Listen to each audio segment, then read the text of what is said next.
श्रीमन्नारायण नारायण नारायण श्रीमन्नारायण नारायण नारायण श्रीमन्नारायण नारायण नारायण श्रीमन्नारायण नारायण नारायण।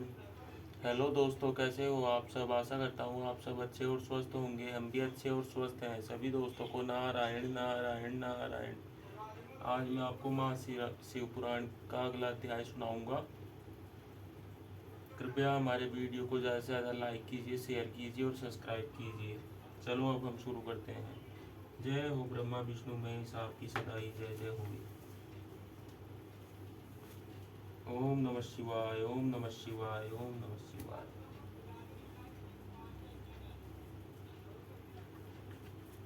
जय हो गणेश जी महाराज की जय, शिव जी महाराज की जय, माता पार्वती की जय, नंदी महाराज की जय। आज का हमारा 16वां अध्याय है स्वयंभू मनु और शतरूपा की, ऋषियों की तथा दक्ष कन्याओं की संतानों का वर्णन तथा सती और शिव की महत्ता का प्रतिपादन। ब्रह्मा जी कहते हैं, नारद, तदंतर मैंने शब्द, तन्मात्रा आदि सूक्ष्म भूतों को स्वयं ही पंचीकृत करके अर्थात उन पांचों का परस्पर सहमिश्रण करके उनसे स्थूल आकाश, वायु, अग्नि, जल और पृथ्वी की सृष्टि की। पर्वतों, समुद्रों और वृक्षों आदि को उत्पन्न किया। कला से लेकर युग पर्यंत जो काल विभाग है उनकी रचना की। मुने, उत्पत्ति और विनाश वाले और भी बहुत से पदार्थों का मैंने निर्माण किया, परंतु इससे मुझे संतोष नहीं हुआ। तब सांब शिव का ध्यान करके मैंने साधन परायण पुरुषों की सृष्टि की। अपने दोनों नेत्रों से मारीची को, हृदय से भृगु को, सिर से अंगीरा को, व्यान वायु से मुनिश्रेष्ठ पुलह को, उदान वायु से पुलस्तस्य को, समान वायु से वशिष्ठ को, अपान से क्रतु को, दोनों कानों से अत्रि को, प्राणों से दक्ष को, गोद से तुमको, छाया से कदर्म मुनि को तथा संकल्प से समस्त साधनों के साधन धर्म को उत्पन्न किया। मुनि श्रेष्ठ, इस तरह इन उत्तम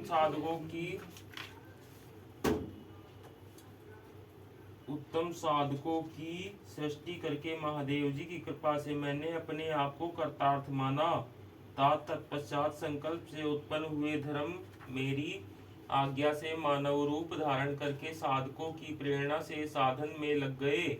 इसके बाद मैंने अपने विभिन्न अंगों से देवता, असुर आदि के रूप में असंख्य पुत्रों की सृष्टि करके उन्हें भिन्न भिन्न शरीर प्रदान किए। मुने, तदंतर अंतर्यामी भगवान शंकर की प्रेरणा से अपने शरीर को दो भागों में विभक्त करके मैं दो रूप वाला हो गया। नारद, आधे शरीर से मैं स्त्री हो गया और आधे से पुरुष। उस पुरुष ने उस स्त्री के गर्भ से सर्व साधन समर्थ उत्तम जोड़े को उत्पन्न किया। उस जोड़े में जो पुरुष था वही स्वयंभू मनु के नाम से प्रसिद्ध हुआ। स्वयंभू मनु उच्च कोटि के साधक हुए तथा जो स्त्री हुई वह शतरूपा कहलाई।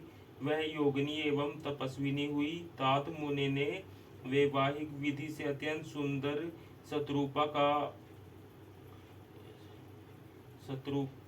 का ग्रहण किया और उससे वे जनित सृष्टि उत्पन्न करने लगे।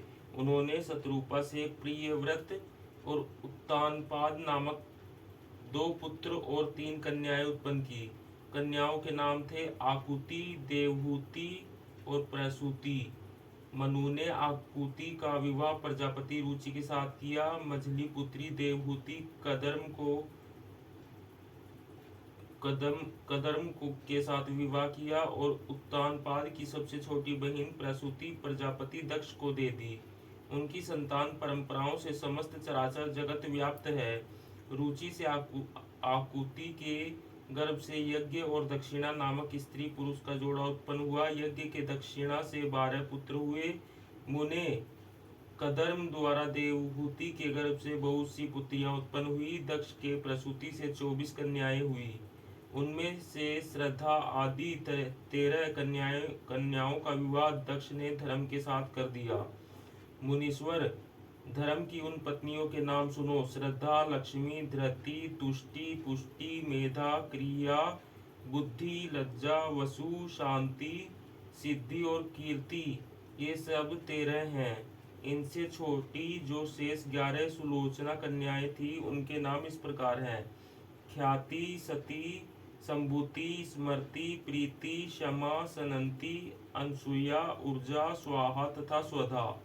भृगु, शिव, मरीचि, अंगिरा मुनि, पुलस्त्य, पुलह मुनि श्रेष्ठ, क्रतु, अत्रि, वशिष्ठ, अग्नि और पितरों ने क्रमश इन ख्याति आदि कन्याओं को ग्रहण किया।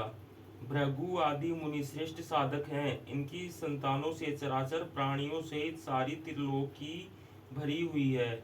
इस प्रकार अंबिकापति महादेव जी की आज्ञा से अपने पूर्व कर्मों के अनुसार बहुत से प्राणी असंख्य श्रेष्ठ द्विजों के रूप में उत्पन्न हुए। कल्पभेद से दक्ष के 60 कन्याएं बताई गई हैं। उनमें से 10 कन्याओं का विवाह उन्होंने धर्म के साथ किया। 27 कन्याएं चंद्रमा को व्याधि और विधि पूर्वक 13 कन्याओं के हाथ दक्ष ने कश्यप के हाथ में दे दिए। नारद, उन्होंने 4 कन्याएं श्रेष्ठ रूप वाले अरिष्टनेमि को व्याधि तथा भृगु, अंगिरा और क्रशाशव को 2 कन्याएं अर्पित की। उन स्त्रियों से उनके पतियों द्वारा बहुसंख्यक चराचर प्राणियों की उत्पत्ति हुई। मुनिश्रेष्ठ दक्ष ने महात्मा कश्यप को जिन 13 कन्याओं का विधि पूर्वक दान दिया था, उनकी संतानों से सारी त्रिलोकी व्याप्त है। स्थावर और जंगम कोई भी सृष्टि ऐसी नहीं है जो कश्यप की संतानों से शून्य हो। देवता, ऋषि, दैत्य, वृक्ष, पक्षी, पर्वत तथा तृणलता आदि सभी कश्यप पत्नियों से पैदा हुए। इस प्रकार दक्ष कन्याओं की संतानों से सारा चराचर जगत व्याप्त है। पाताल से लेकर सत्यलोक पर्यंत समस्त ब्रह्मांड निश्चय ही उनकी संतानों से सदा भरा रहता है, कभी खाली नहीं होता। इस तरह भगवान शंकर की आज्ञा से ब्रह्मा जी ने भली भांति सृष्टि की।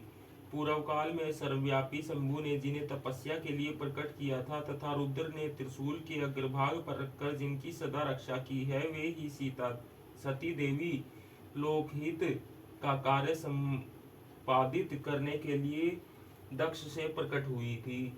उन्होंने भक्तों के उद्धार के लिए अनेक लीलाएं की। इस प्रकार देवी शिवा ही सती होकर भगवान शंकर से ब्याही गई, किंतु पिता के यज्ञ में पति का अपमान देख उन्होंने अपने शरीर को त्याग दिया और फिर उसे ग्रहण नहीं किया। वे अपने परम पद को प्राप्त हो गई। फिर देवताओं की प्रार्थना से वे ही शिवा पार्वती रूप में प्रकट हुई और बड़ी भारी तपस्या करके पुनः भगवान शिव को उन्होंने प्राप्त कर लिया।